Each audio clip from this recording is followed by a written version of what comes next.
I don't even know where to start.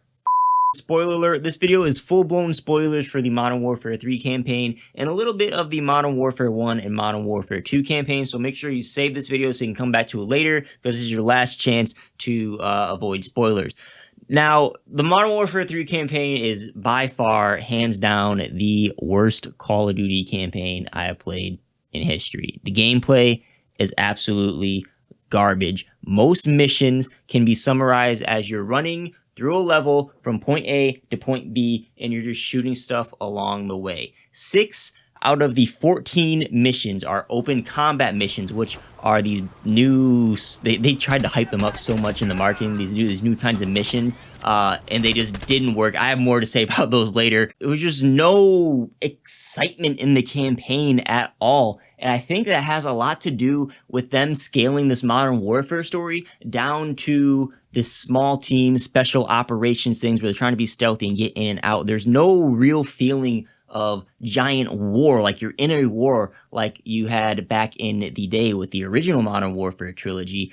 And when they don't have good campaign levels with good gameplay, everything just feels like I didn't want to play halfway through the campaign. I had to force myself to play it, and it really sucked. The only time there was a real feeling of war and like a larger scale battle was the very last mission, which was actually somewhat of a better mission. You had the whole Go CTV mechanic, which was the only new mechanic that was introduced in the campaign, I feel like, which kind of switched things up a little bit.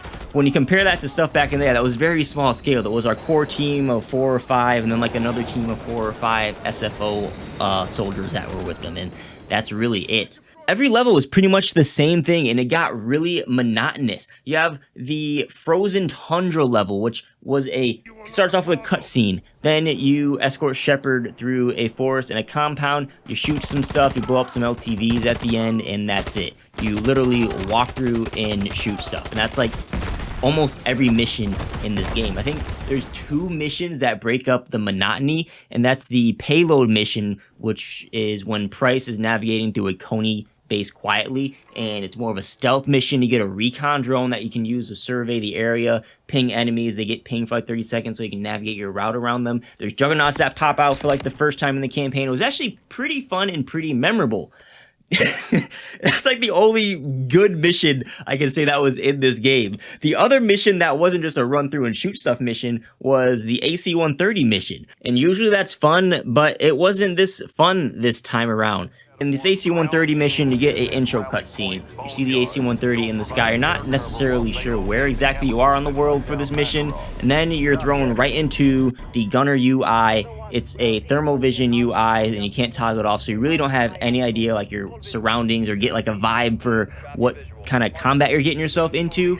And the reload timers for the AC-130s were completely out of sync. Usually when you're using an AC-130 in Call of Duty campaigns, it's a big epic cinematic moment. You shoot your little small minigun bullets out, and then you switch to the explosive turret, and then you can switch to the giant missile. And then by the time you cycle through all those and go back to the little miniguns again, everything's reloading. It's a constant cycle. You have constant uptime with your guns. In the Modern Warfare 3 campaign, there was a delay when you were shooting instead of that constant uptime, so it wasn't even fun to just shoot stuff. You had to like shoot certain targets at certain moments, and I failed a bunch of times because they don't really highlight the targets that you're supposed to shoot well, and I missed a bunch of them.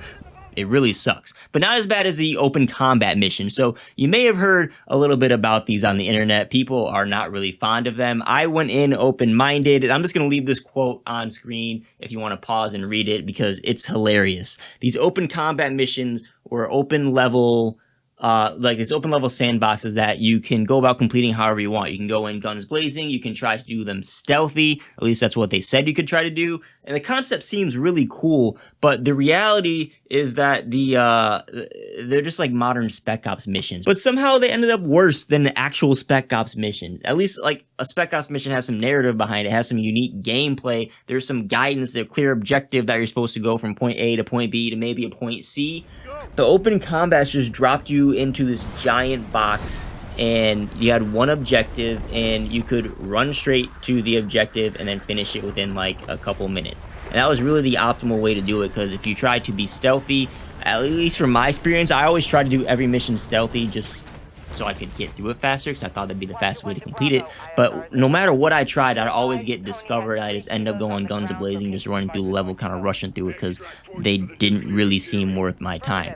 I mean, Spec Ops and DMZ faction missions were way better. The open combat missions were an absolute failure, especially when you consider they're supposed to be main campaign missions that just felt like filler just to pad out the time of the campaign. It also doesn't help when a lot of these open combat missions are very obviously sectioned off portions of the new Warzone map just for you to explore. And a lot of the assets from the campaign in general are just rehashed areas that we've played the last couple of years. Verdansk is very prominent throughout the campaign. It kind of just cheapens the feel of the campaign a little bit. It just felt like there wasn't much thought that was put into it, and it wasn't much fun to play. And video games are supposed to be fun to play, and that has to do with the faults of the gameplay, but also equally as much as the story. And boy, oh boy, do I have a lot to say about the story. I've been giving Modern Warfare campaigns benefit of doubt because it seemed like they had something cool planned for the story, but it's clear in this game they wasted Makarov, they wasted Soap, figuratively and literally. Like, the final mission was so bad. Soap dies, and I literally felt nothing. Like, I was more dumbfounded that that's why they're going to not only kill Soap, but also finish the game with that scene. It was so stupid. The entire Modern Warfare trilogy feels like they've written it with the assumption that the player has played the original trilogy, and they're trying to use that as a shortcut to get away with underdeveloping their characters, because the characters suck in the story. I'm sorry, half the cast in Modern Warfare 3 aren't even characters. I don't care about any of them. I know the original trilogy counterparts are cool and they work. This main cast is a completely different set of characters, and they don't work at all. For example, you have characters introduced to this game. Well, Makarov, for example. He's this iconic villain that's tied to this jaw-dropping mission in Call of Duty, and maybe you're familiar with it, maybe you're not. Now, if you've played the original trilogy, you have certain expectations for Makarov and what he's going to bring for the story. If you haven't played the original games, then the game needs to explain who Makarov is and what he's about, and they start doing that. They show that he's cold and calculated, Price is scared of him, so he feels like a real threat. But other than that, Makarov's just a random guy who's doing bad stuff that we need to stop because he's a bad guy, and that's it. There's no motivations for Makarov's actions. Why is he doing any of this? What's the end goal? Does he want to start a war?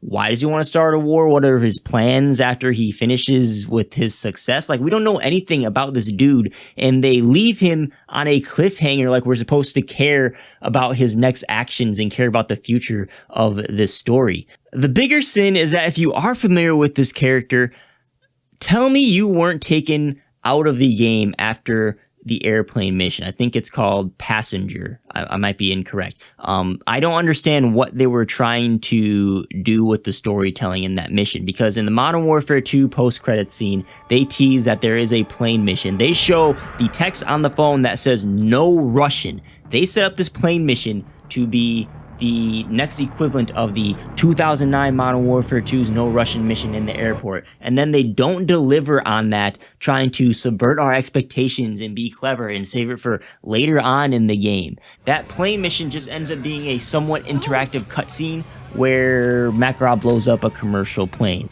I mean, it's a bad thing to do. He shows he's a bad guy, but there's no weight behind the mission. It's like, I didn't feel anything. And they try to get you to feel bad for the ex-ULF member that's on the plane by showing her, you know, pictures of her family and whatever, but it's not needed. It's a waste of time. Blowing a plane is bad enough. You don't need to try to get pity points to, you know, doing all the motions there. The mission just ends up overall being unsatisfying. It just lowered my interest in the campaign. That's actually the point that I think I checked out of the campaign. And I was really surprised to see later on that the stadium mission is the actual No Russian mission, where Makarov is carrying out a terrorist attack on the Verdansk stadium, and it has that same weight and that same like jaw-dropping aspect to it that No Russian had nearly 15 years ago, but they undercut it with that passenger mission earlier, and it just doesn't hit the same. Maybe it was impactful for like completely new players, but as someone who's played these games before, I mean, why put the plane mission before that mission? It's a flashback mission, so you could easily put it before. You could have made a character who was at that game and survived the terrorist attack, and then maybe they even saw Makarov and they know what his face looks like, and then that same character could have unfortunately been on the plane that Makarov was hijacking, and you have like that connection there with the story. Like that is a bit more clever writing. They could have put that stadium mission like literally in the beginning of the game, right after Makarov breaks out of prison. You see he's cold and calculated, he's a bad guy, and then they reinforce it with him carrying out a terrorist attack. I actually think that's how they did it in the Modern Warfare 2 2009 campaign, if I remember correctly. I think No Russian was fairly early on in the game. I might be wrong. I just feel the way they told that part of the story was completely ineffective, but maybe that's just me. But speaking of the stadium thing, Soap is the other character I want to talk about. And the last thing I think I want to talk about for the story is this Soap character here. Notice how I say Soap character here because he's such a bad character. We know nothing about him. That's actually another reason why they should have put that stadium mission earlier on in the campaign, because Soap was in there and they could have used that as an opportunity to develop Soap as a character. He's so severely underdeveloped. Like, his place in the story makes no sense whatsoever. This is Soap's entire character arc in the new Modern Warfare reboot. He's first name dropped by Price after the events of the Modern Warfare 2019 campaign, and like the post-credit scene. Then he pops up as like a DLC operator in one of the post-seasons in Modern Warfare 2019. And then he comes back in Modern Warfare 2. He's actually first introduced. He knows Ghost, and that's really it. He just tags along for the events of Modern Warfare 2 as one of the main crew members. And then he's back in Modern Warfare 3, and we don't really find out who he is or what he likes, what he doesn't like. He's just some dude. I'm gonna say it again. He got killed at the end of the campaign, and I felt nothing because literally this is what I was like, oh no, Soap's dying. That's interesting. That's how they're finally killing a character in the main cast, and that's how they're going about doing it. That's a choice. We don't even know if he's a good friend of the main cast. I think we're intended to assume that because he's really friendly and buddy, and you know, seems like he knows all the guys. But I mean, all this just accumulates to when he dies. I'm like, oh, they're finally killing off a main cast member, and that's how they're doing it. Makarov just pops up and shoots him and runs away. That's it. It's so stupid. Soap's death had the same impact as if like one of the SFO soldiers that were just random background soldiers in that last mission would have died. Actually, they did die, and I really didn't feel much for them. So it was literally the same exact feeling. Like, they should have killed Gaz in that mission or Farah. I think those are the only developed protagonists that are in the game because they've actually been developed as characters in that first game. Price is somewhat developed. Alex is kind of developed, although he's already died, so they would kind of already be undercut if he died again. And they just use Alex as needed in the campaign, by the way. It seems like they kind of forgot about him at certain parts in the campaign, just another nitpick with it. But I mean, like, even if Ghost died in this campaign, it would have the similar effect to Soap, because I mean, I don't think Ghost is a much better character than Soap is. He's very underdeveloped. And it was kind of the same way with him in the Modern Warfare 2 2009 campaign. He was just kind of like this soldier. He had a cool mask, and it was kind of edgy, and that's why people kind of liked him. But spoiler alert, his death in the 2009 campaign worked and was very emotional or intense. I don't know if emotional is the right word, but it hit different because there was shock value behind it. You weren't really expecting it. I guess Soap's death was kind of shocking too, because I wasn't expecting it, but it wasn't shocking in a good way. It was bad. It was such a bizarre choice for the story.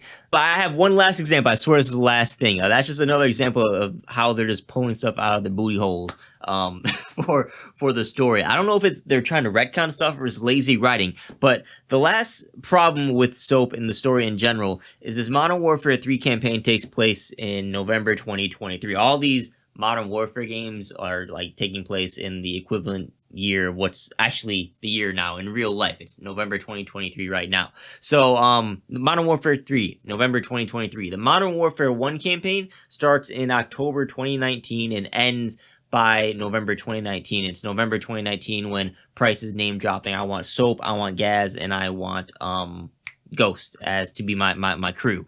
It's the first time we hear Soap in November 2019.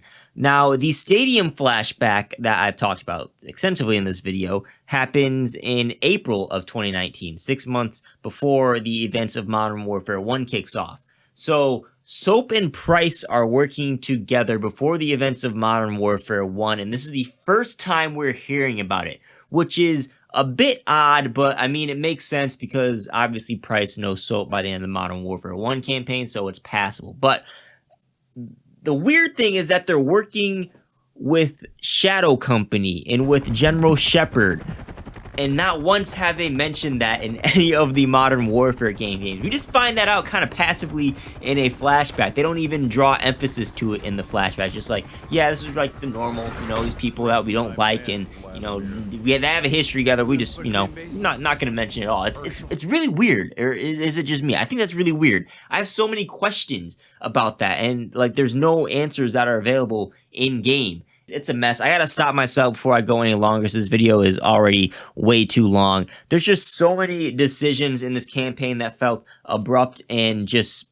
undercooked. They needed to let this campaign cook for another year or two. You know, they end this campaign where Makarov kills Soap, and it feels like that's the end of like Act 2 and we're getting into Act 3, but we never got the Act 3. The campaign's just over. They just left us with a teaser for the future that future should have been in this game. This game feels incomplete, and I'm just really disinterested now. There's nothing to really care about. They really need to get a writing team to... It doesn't know anything about Call of Duty. Not the new games, not the old games. They need to look at the last 4 years of this story and try to fix it. Because if they don't do that, I mean, I've lost all my hype for Makarov. I was really looking forward to it. And now I don't care. I'd rather they would have done like the no campaign they did with the Black Ops 4, other than what they delivered us and obviously rushed out. They just, it feels like they just had to deliver something to justify the $70 price tag on a new game, like year 2 of Modern Warfare 2. That's a topic for a whole nother video. I thought the Vanguard campaign was bad and bare bones, and I feel like I ranted more than I kind of explained stuff in this video. But the Modern Warfare 3 campaign, it's bad, it's a complete mess, and it was a big old disappointment.